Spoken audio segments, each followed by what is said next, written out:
আজকেও যারা বিশ্ব শাসন করছে, আজকেও যারা গোটা বিশ্বকে শোষণ করছে, তাদের শাসন সঠিক নাকি বেঠিক, সত্য নাকি মিথ্যা, সেটা এই কোরআনুল কারীম থেকে আপনি মানদণ্ড করতে পারবেন। কথা বলেন ঠিক কিনা?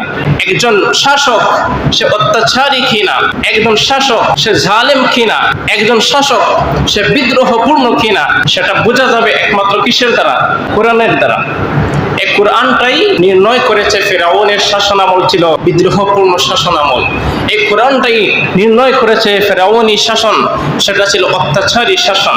এই কোরআনটাই নির্ণয় করেছে ফিরআউনি শাসন, সেটা ছিল একজন জালিমের শাসন। ঠিক কিনা? কিয়ামত দিবস পর্যন্ত যদি কোনো শাসন কাল, কোনো শাসন আমল সেটা ফিরআউনি শাসন আমলের সাথে সাদৃশ্যপূর্ণ হয়ে যায়, তাহলে কি বোঝা যাবে? অবশ্যই অত্যাচারী একজন জালেম শাসক। ঠিক কিনা বলেন? এই কোরআন থেকে আমাদের জন্য শিক্ষা গ্রহণ করার জন্যই কোরআনুল কারীমের